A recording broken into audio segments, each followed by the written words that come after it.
Okay, Assalamualaikum warahmatullahi taala wabarakatuh. Selamat datang ke rancangan Kenapa Si Momok. Nampak kat belakang ada hantu.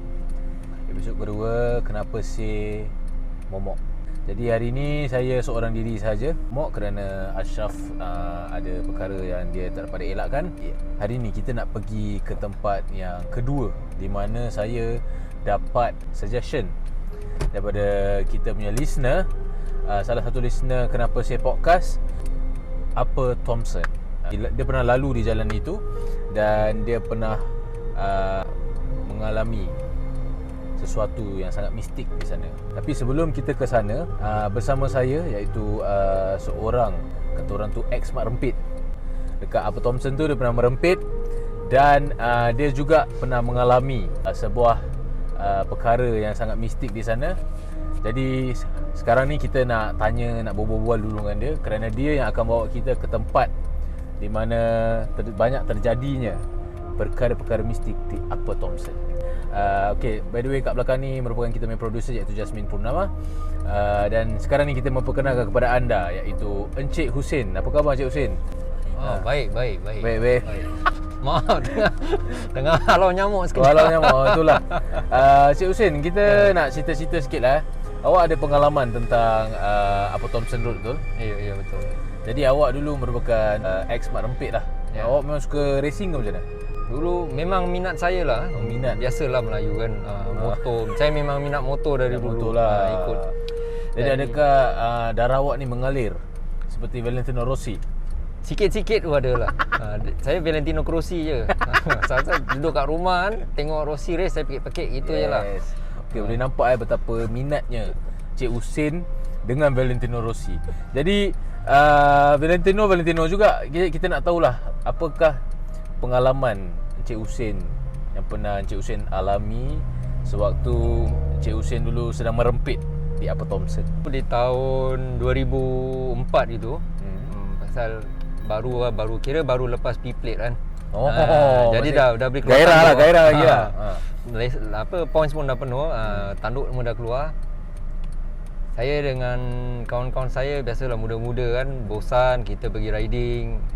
Pada malam tu kawan saya ajak pergi sini, Upper Thomson. Pasal sini memang tempat orang suka lumba.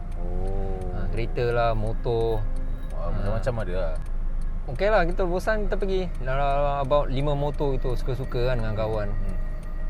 Tapi darah muda, bila satu dah mula, semua ikut.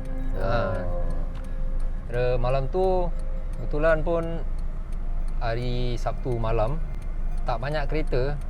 Situ memang tempat dia sunyi, tak ramai orang. Daripada junction Yio Chu Kang tu, masuk dari situ, Upper Thomson Road. Saya ni, kawan saya pergi dulu. Kira saya nombor 3 lah. Dari situ, bila kawan saya dah pecut, semua ikut. Saya biasa dah tengah gairah. Kita tak ingat apa-apa tau. Walaupun kita tahu tempat ni seram, kita tak fikir apa-apa. Kita tahu happy, fun, itu je. Bila dah sampai tempat corner tu,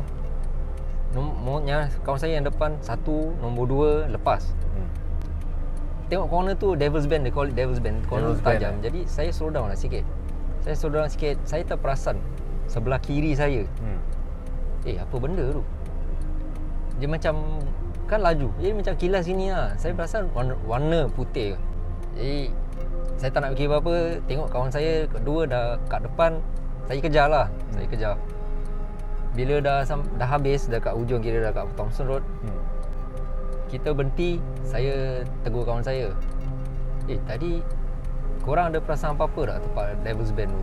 Dia cakap tak ada apa-apa. Tapi saya cakap macam tak puas hati kan. Kita pusing balik lah nak.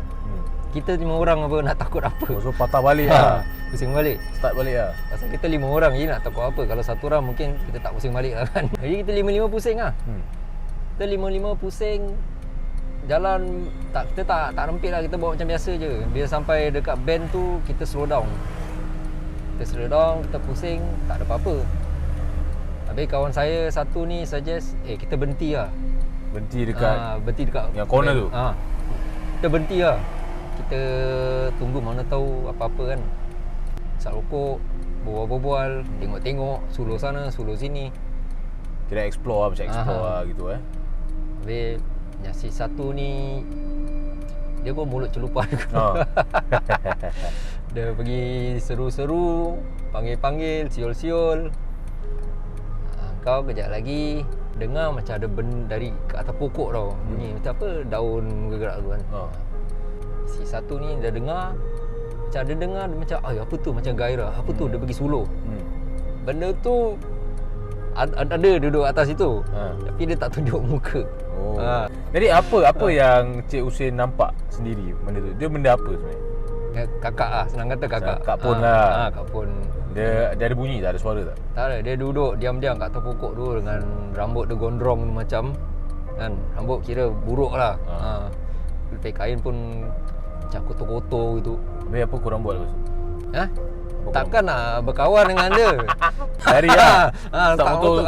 Lupa member lah, senang kata. Every man for himself. Alamak.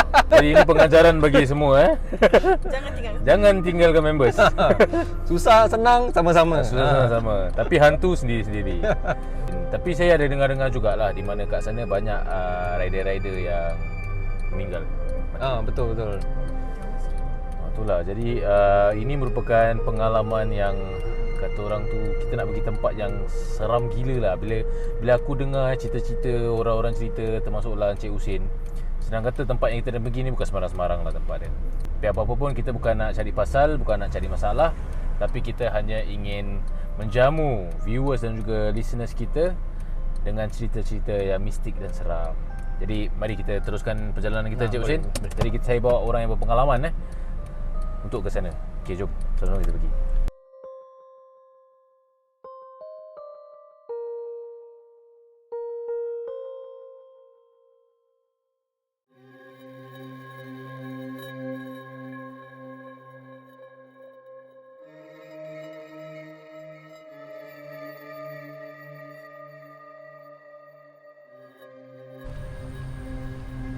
Wasted tak masuk. Ni kira basikal track Dia track sebelah. Okay, sebenarnya kita tadi nampak ada signboard kat luar. Road ni dah tak boleh masuk lagi kereta selepas pukul 7.30 malam. Jadi kita akan jalan ke dalam, which is lagi seram lah sebenarnya. Jalan ke dalam, tapi tak sampai ke dalam gila lah. Mungkin sampai satu area kita stop. Mungkin kat depan sana kita boleh stop. Sebab nak jalan kaki pun kaki agak sakit Saya akan ceritakan di mana saya telah mendapat DM dari seseorang yang bernama Encik Muhaimin yang menceritakan pengalaman beliau yang beliau ternampak sesuatu di road ni lah. Baiklah. Sekarang ni kita dah sampai di suatu tempat. Kita pun jalan dah agak jauh Encik Husin Betul. Kaki pun dah sakit. Kaki pun dah sakit. Jadi memandangkan saya seorang diri, pengacara pasangan saya tak ada, jadi Encik Husin lah terpaksa menemani saya. Jadi ini merupakan cerita yang saya dapat DM dari seseorang, merupakan salah satu viewer dan juga listener saya Kenapa Sip Podcast. Beliau telah suggest kepada saya untuk datang ke tempat ini, Upper Thomson. Beliau pernah mengalami suatu perkara mistik di sini. Encik Husin. Saya nak gini, saya standby apa-apa saya pusing tu. Lupa member macam biasa. Lupa members. Jadi itulah di sini di mana Encik Muhaimin menceritakan bahawa beliau dan keluarga baru saja balik daripada makan malam. Pasal kat belakang tu ada kedai makan kan? Ada kedai makan. Kedai makan. Jadi diorang makan malam, lepas diorang makan malam tu pasal bapak dia bawa van. Lori pickup. Jadi dia dengan keluarga dia, kira dia adik-beradik dia duduk kat belakang lah. Mak bapak dia duduk kat depan.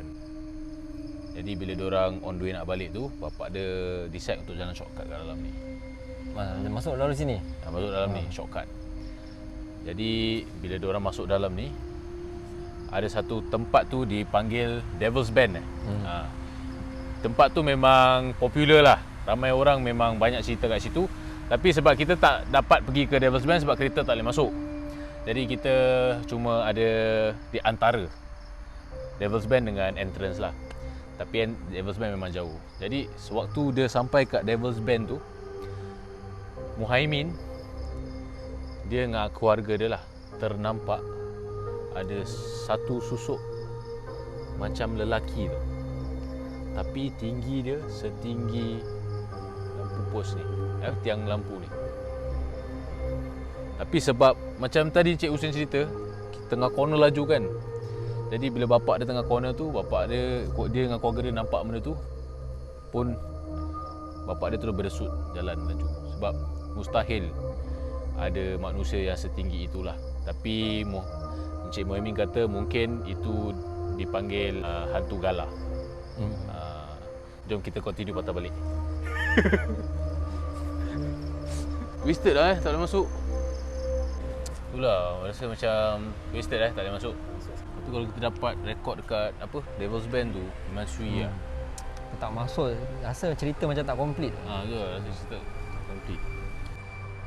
Lepas tu kalau kat sini-sini ada lagi hantu-hantu yang dekat. Paling dekat sekali ni lah sebelah kau ni. Sembawang, Wak Hassan. Wak Hassan itu dah level 10 saya tu. Buat asal siapa? Kampung Wak Hassan. Kampung Wak Hassan lah, bukan orang. Dekat. Wak Hassan siapa?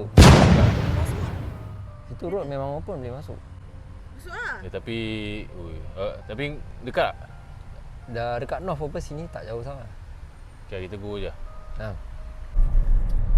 Okay, penonton semua, sekarang ni kita sudah masuk ke kawasan Kampung Wak Hassan. Cerita yang telah terjadi, yang pernah saya dengar lah daripada orang-orang tua dulu. Dah on mic. Dah.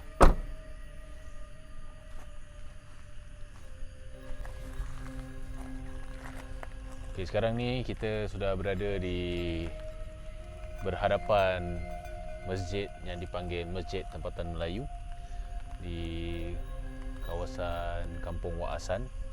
Jadi dekat sini memang ada banyak cerita lah yang pernah terjadi, dan saya akan ceritakan salah satu cerita di mana saya sendiri mengalami sewaktu kecil. Sewaktu kecil saya pernah mengalami, dan tempat ni memang sangat seram kerana lampu yang bercahaya kepada kita ni buat kita tak nampak apa-apa. Betul. Apa yang di belakang sana tu? Apa yang ada di belakang sana? Jadi di belakang sana, di belakang sana merupakan Masjid Tempatan Melayu. Dan yalah, jadi cerita ni waktu tu saya umur dalam kata orang tu dalam 9-10 tahun lah, waktu tengah kecil. Jadi memang dulu saya aktif ikut mak saya pergi ke masjid untuk kata orang tu Qiyamulan. Jadi pada satu malam tu saya dan juga mak saya pergi ke Qiyamulan di Masjid Tempatan Melayu. Dan kemudian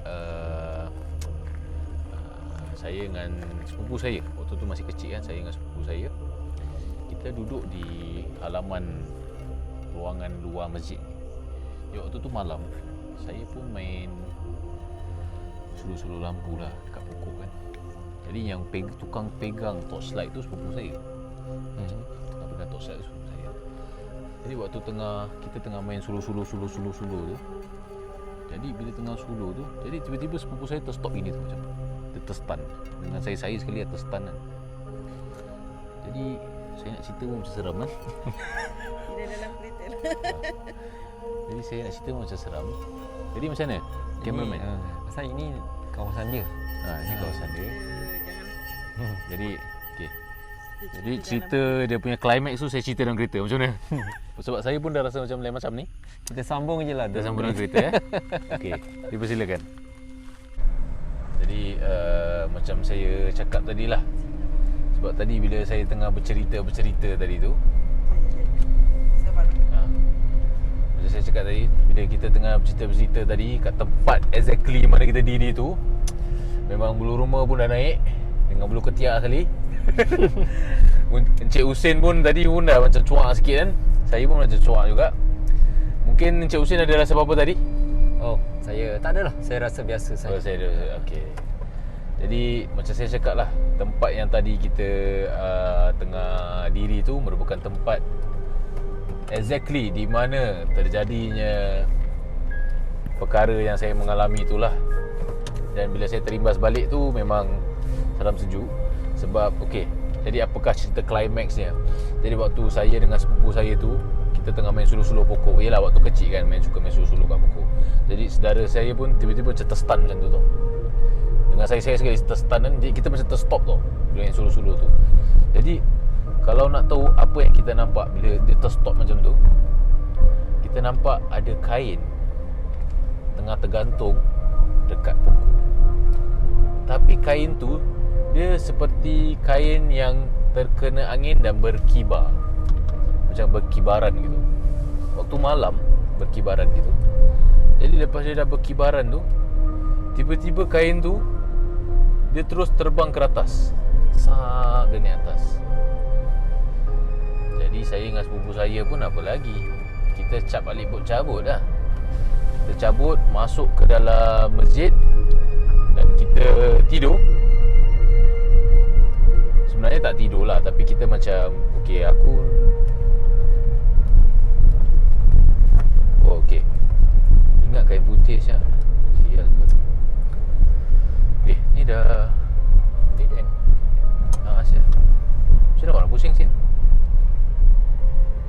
Ni aku tak favourite ni kalau orang dah start bakar-bakar kat sini.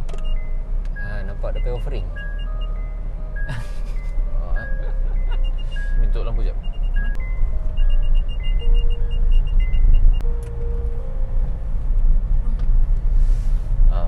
Sebab tadi kita pun dah tercuak kan bila kita nampak dah di penghujung jalan.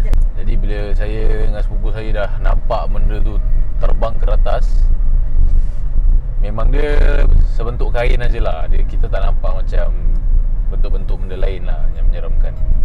Tapi waktu tu kecil kan, nampak macam itu kita dah seram. Jadi kita pun terus lari ke dalam masjid dan kita pun pura-pura tidur. Tapi sebenarnya tak tidur lah sebab dah takut sangat. Kita pun pura-pura tidur. Dan akhirnya kita tak kira mulai pun, kita demam panas. Tapi yalah sebab waktu kecil kan, jadi kita just rehat ajalah. Jadi itulah pengalaman saya di mana saya nampak benda tu dekat pokok, exactly tempat kita diri tadi exactly tempat kita diri tadi. Memang itu tempat dia lah. Jadi itulah sedikit sebanyak konten pada hari ini. Kenapa say momok. Sehingga kita berjumpa lagi. Dan yalah, saya nak ucapkan terima kasih kepada Encik Husin yang telah berkongsi pengalaman beliau dan juga ikut kita lah ke sini. Terima kasih juga kepada kita punya producer yang tengah ngantuk kat belakang yang dah berengkur sejak tadi. Sorry. Tapi apapun, kita akan insyaAllah kalau ada peluang lagi, kita akan buat konten-konten yang lebih seram lah untuk episod yang akan datang. Okay, Assalamualaikum. Ramai pula orang.